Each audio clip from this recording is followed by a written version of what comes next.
situação. Olá, está no ar mais um programa em discussão especial.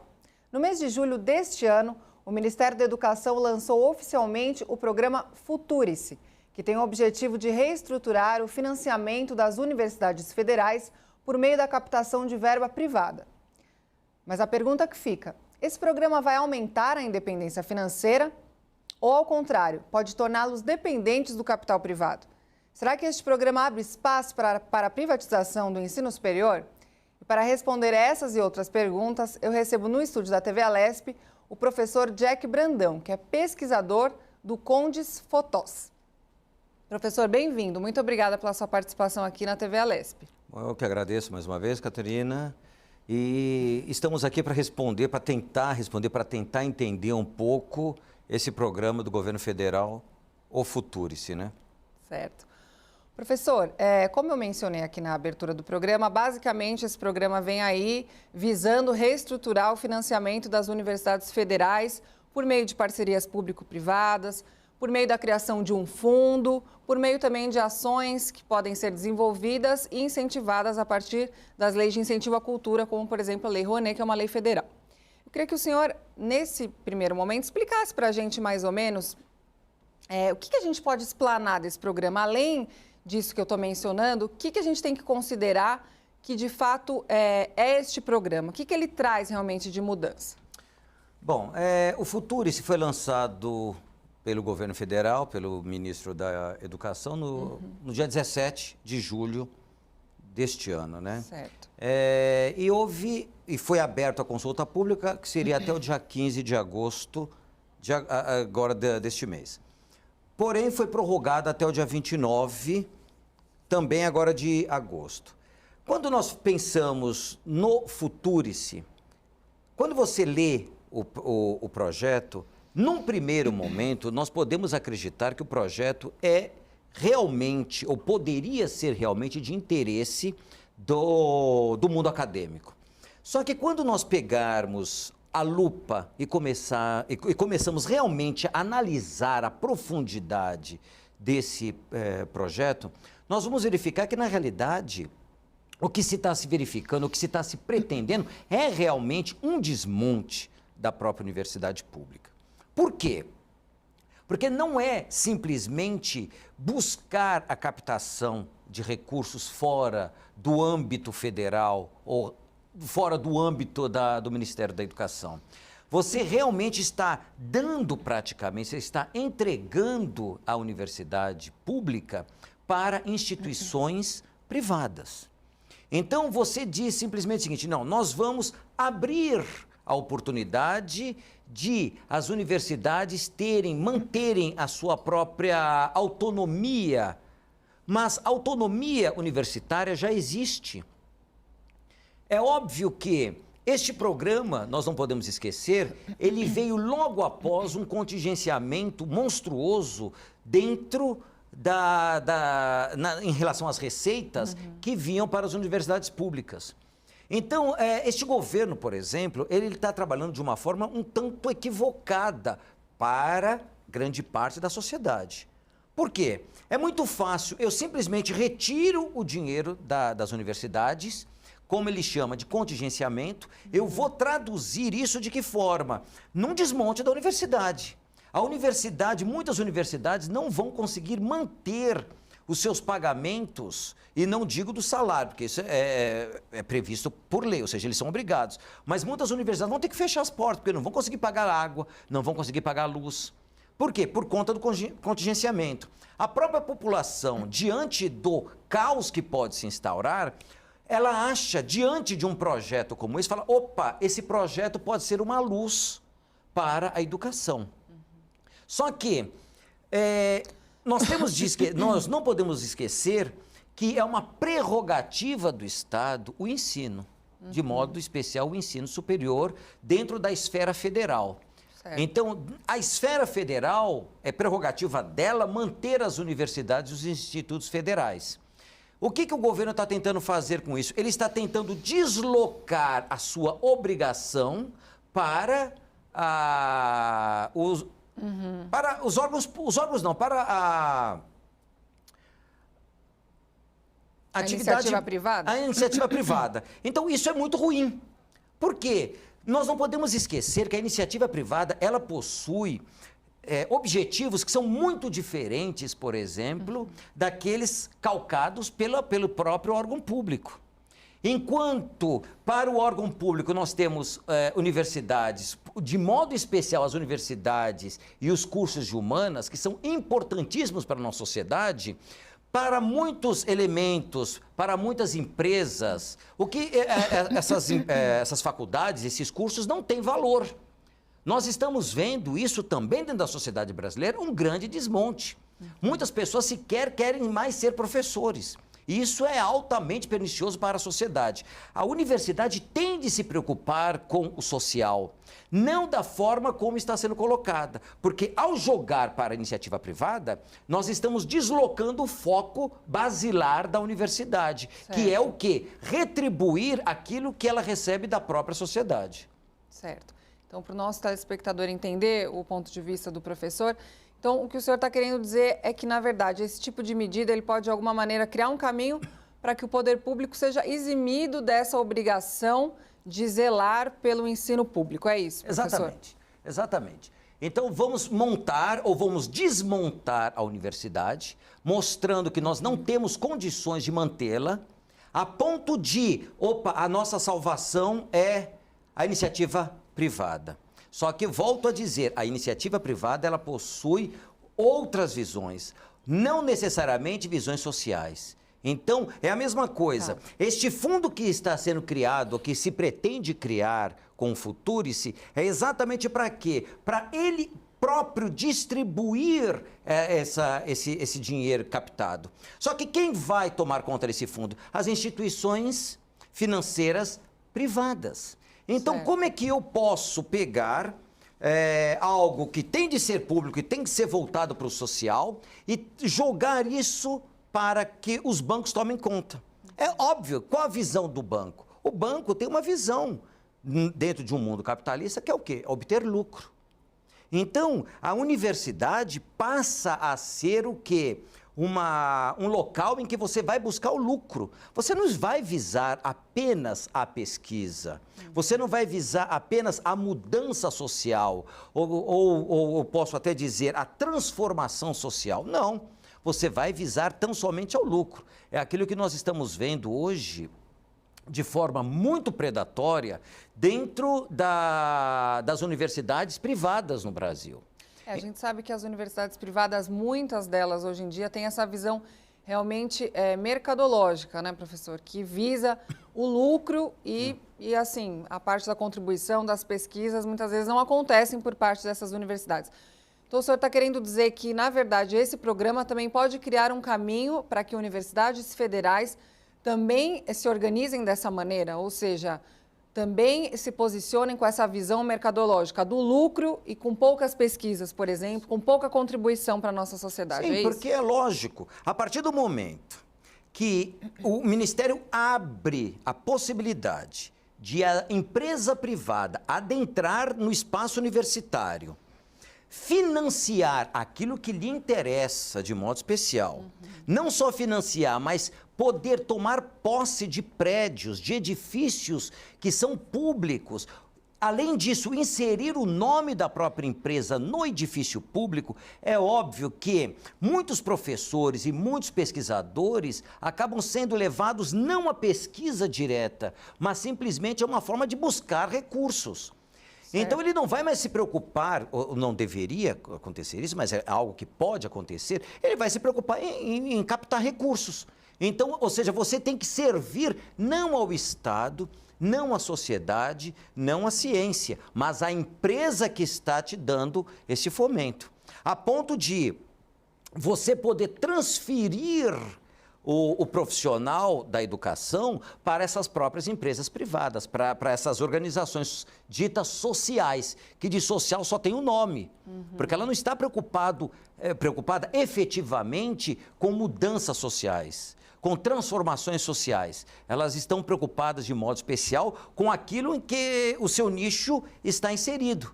Certo. Professor, eu estava lendo algumas declarações do ministro da Educação, queria compartilhar com o senhor para a gente poder, em cima disso, também entender aí um pouco dos dois lados da moeda, né? Vamos dizer assim. O ministro da Educação, ele chegou a dizer o seguinte, ele afirmou que se a gente somar as mensalidades de uma universidade privada, do primeiro ano ao último ano, vai dar um valor. Se a gente fizer essa soma numa universidade federal, ele falou que o valor é 3 vezes, 4 vezes mais. Tá? Ele até deu de exemplo a Fundação Getúlio Vargas, ele falou que daria aí em torno de R$150 mil e, em contrapartida, numa universidade federal, daria aí R$400 mil no final. Ou seja, é de graça para o estudante, mas o contribuinte, através dos impostos, enfim, está pagando para que esse aluno possa estudar.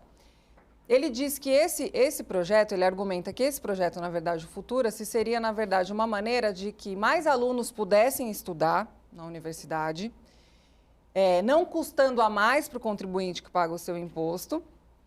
Então, esse é o argumento que ele dá. Eu queria que o senhor falasse a sua opinião a respeito desse argumento, se ele faz sentido ou se não. Aí é que está.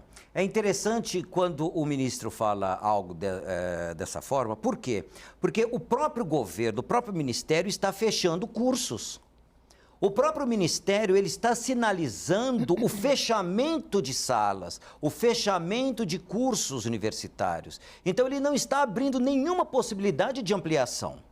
O que eu vejo é bem diferente. O contribuinte paga. E quando eu digo contribuinte, eu estou dizendo todos os contribuintes, do mais rico ao mais pobre. Toda a sociedade paga pela universidade. Só que no Brasil, sempre quem frequentou a universidade pública foram os mais abastados. Sempre funcionou assim. Os mais pobres nunca tiveram acesso, por exemplo, à universidade. Tal fato começou a mudar de um tempo para cá, por exemplo, há uns 12 anos, quando começaram o quê? As próprias universidades públicas a aceitar o Enem. Então, o Enem foi um trampolim para que os mais pobres pudessem alcançar a universidade pública. É óbvio que, eu me lembro que quando eu dava aula na universidade e em colégios, eu dei aula em grandes colégios da cidade de São Paulo, uma coisa que me chamava a atenção, com o advento, por exemplo, do Enem, e eu comentava com os meus alunos das universidades públicas, particulares, eu falava o seguinte, olha, é muito bom para ser verdade, por longo tempo. Por quê? Porque muitas pessoas da sociedade brasileira começaram a não admitir essa inserção dos mais pobres na universidade pública. E começaram a cercear esse direito. Então, quando o ministro fala isso, desculpe, eu não vejo isso. O que eles querem simplesmente é fechar a universidade pública. A universidade pública deve voltar a ser simplesmente por uma pequena elite, a grande maioria da população brasileira que se contente com o ensino técnico médio. A ideia é essa. Então, dizer que a universidade pública você gasta X, a universidade particular você gasta Y, isso é fato. Por quê? Há uma grande sucateação, vamos dizer assim, no ensino privado, porque o ensino privado, na sua grande maioria, não está preocupado efetivamente em inserir jovens, inserir pessoas na sociedade para transformar essa sociedade. Ele está simplesmente buscando, ou seja, visando ao lucro. Então, há uma disparidade, sim. Enquanto a universidade pública, o pesquisador é obrigado a trabalhar a pesquisa, a criar pesquisa, a fomentar a pesquisa, na universidade particular, não. Com raras exceções, com raras exceções. Inclusive, professora, a gente sabe que nos Estados Unidos, por exemplo, por conta dos altos custos da universidade, os alunos muitas vezes, para abater esse valor, eles costumam dedicar parte do seu tempo fazendo pesquisas, enfim, contribuindo ali com a sociedade. O senhor acha que isso também seria um caminho interessante?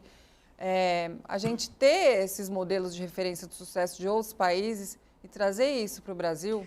Eu concordo com isso, tanto que uma das propostas do Futurice é isso. Eles falam, nós vamos nos tornar, nós vamos equiparar a universidade brasileira, o ensino brasileiro universitário, às grandes potências, aos grandes países desenvolvidos. Isso também não deixa de... passa a ser quase que uma falácia. O padrão brasileiro, a sociedade brasileira é uma sociedade extremamente desigual. É uma sociedade que nós não podemos simplesmente nos comparar com outros países assim.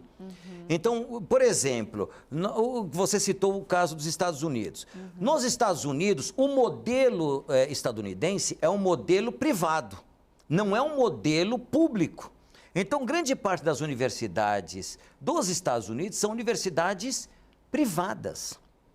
Então, o aluno, ele consegue adentrar essas universidades, e não só a pesquisa, mas como também o esporte. Muitos alunos, para bancar a sua universidade, eles são o quê? Atletas, eles se tornam atletas. Não à toa, os Estados Unidos são campeões na área do atletismo, na área dos esportes coletivos. Isso é fato. Por quê? Porque os Estados Unidos são melhores do que o Brasil, muitas vezes? Não necessariamente. Porque você tem de ser um atleta de alta performance, vamos dizer assim, para que você possa ter esse abatimento universitário. Isso, no próprio projeto, se fala isso. Nós vamos querer pesquisadores de alta eficiência, atletas de alta eficiência. Opa! O Brasil, esse modelo é um modelo diferente, mas por que está importando? É o mesmo modelo que nós temos nos Estados Unidos, dentro de uma área completamente privada. O Brasil, nós não temos essa tradição. A nossa tradição, sim, é de um ensino público, que deveria ser um ensino de qualidade, que foi e que continua sendo. Um exemplo, apesar de todo o desmonte que nós estamos vendo na universidade pública, a universidade pública brasileira, ela continua ainda a produzir, ela continua ainda a mostrar a sua capacidade intelectual. Isso é muito importante. Não basta simplesmente, por exemplo, como a gente estava levantando, a questão da privatização. Isso destrói. Isso vai manter alguns nichos. Isso é importante sempre lembrar. Por exemplo, se nós pararmos para pensar no Brasil, universidades próximas a áreas de excelência tecnológica, por exemplo, como a própria questão da Unicamp, então todas aquelas empresas ou startups que podem ser criadas a partir daí, sim, vão trabalhar com isso, mas são nichos.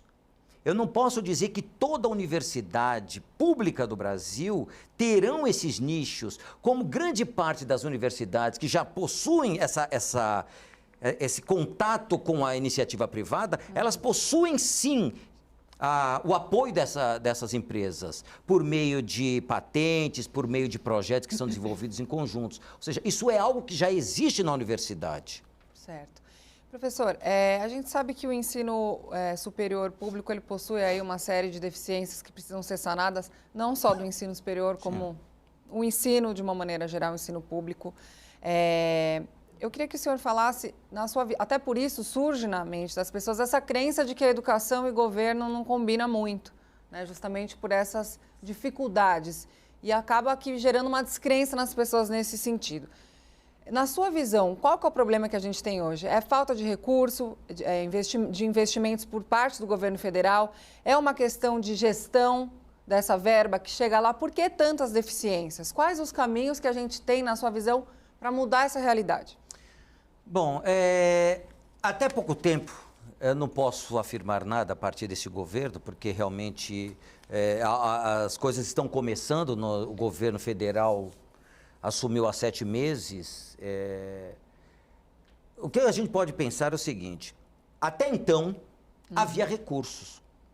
Nós temos, dentro do orçamento brasileiro, até o desmonte que começou com o governo Temer, porque do governo Temer até agora houve um desmonte da educação. Ou seja, havia um patamar que deveria ser seguido pela legislação, de porcentagem que deveria ser investido na educação. Havia esse valor. A partir do governo Temer começou um decréscimo. Então o que acontece? Até então havia recursos, não digo suficientes, mas havia recursos. Esses recursos são passados para os estados, para os municípios. É óbvio que, cabe não só ao governo, em todas as esferas, municipal, estadual e federal, mas também à própria população, o quê? O controle. Nem sempre isso acontece. Eu vou dar um exemplo. Eu moro numa cidade que eu comecei a reparar que as pessoas, do nada, não têm merenda. Cara, se não há merenda, alguma coisa há. Então as pessoas vão falar, opa, o prefeito está roubando, o fulano está mandando, ou o governo federal não está enviando dinheiro. Existe isso. Onde está o problema? As pessoas não veem isso, as pessoas não vão atrás, as pessoas não se preocupam. E é muito fácil você simplesmente criticar. É muito fácil. Só que nós não temos, dentro do Brasil, isso é um problema muito sério, a ideia da fiscalização. Então, quando nós pensamos, por exemplo, nas câmaras municipais, nas assembleias legislativas e no próprio Congresso, nós esquecemos um detalhe. Qual a função do vereador, qual a função do deputado, qual a função dos senadores? É fiscalizar isso. É ser fiscal do Executivo. Mas nós não vemos assim, nós acreditamos que a função do vereador e dos deputados, por exemplo, é me dar benefícios, ou diretos ou indiretos. Nós não paramos para pensar que a função dele primeiro é fiscalizar. Poxa, não está indo recurso, eu deveria ir lá. E a educação é algo que muda a sociedade. Sem educação não há mudança social.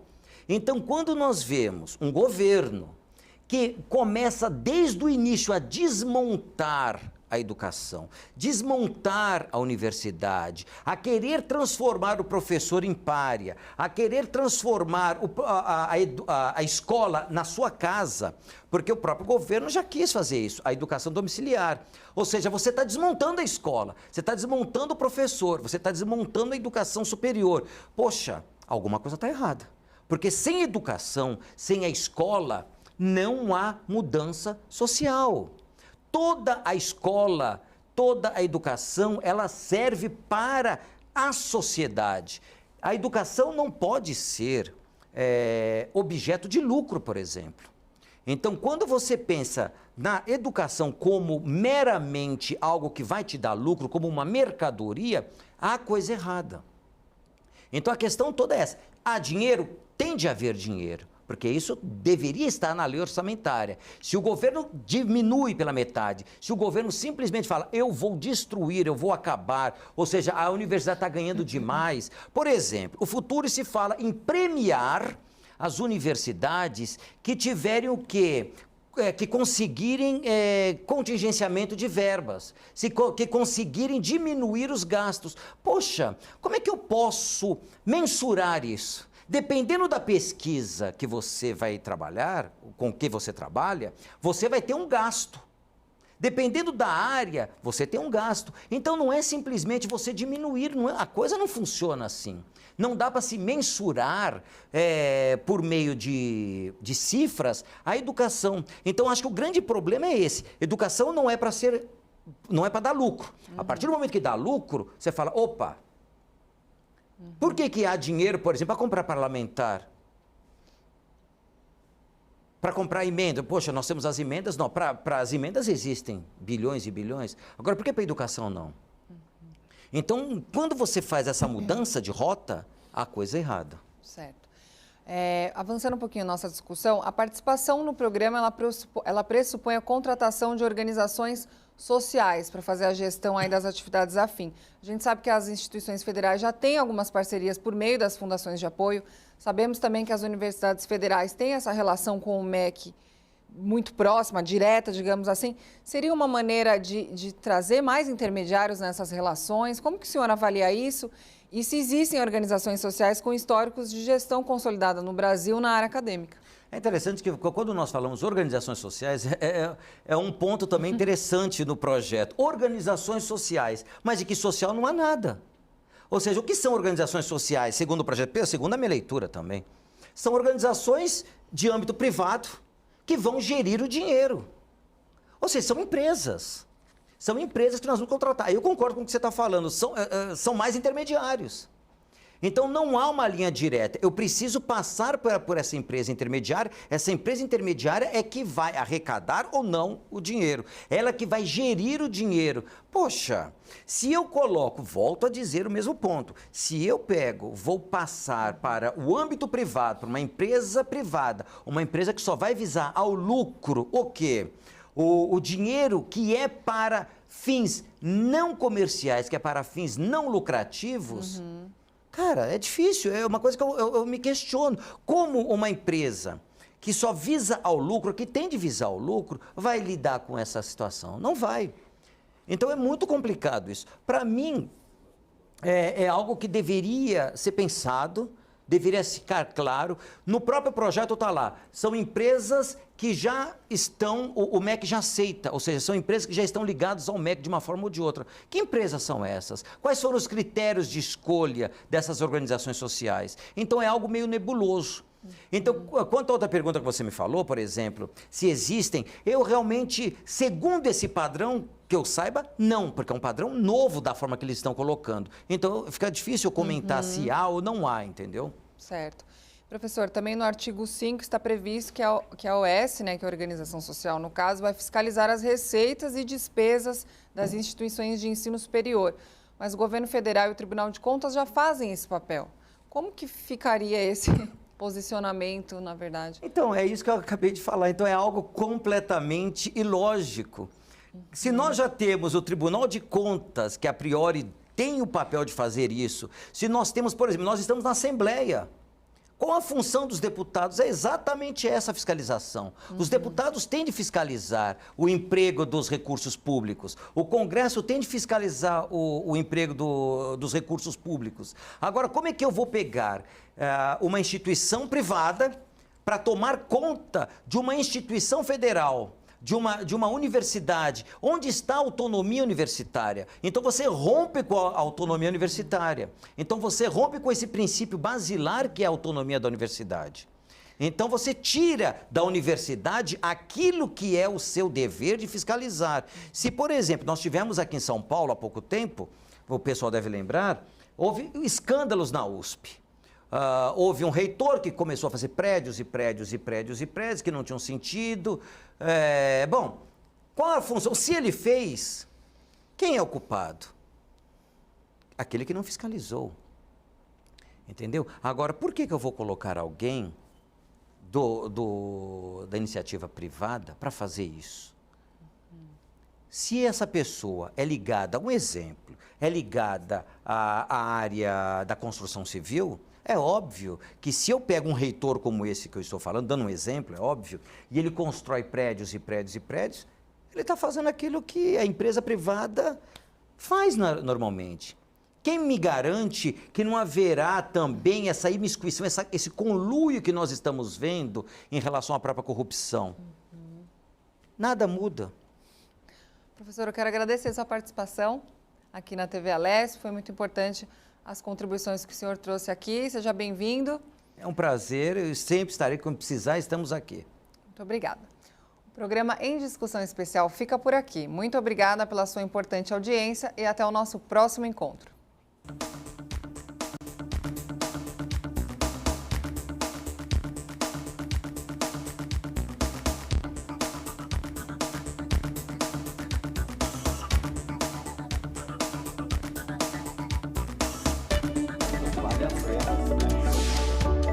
Participação.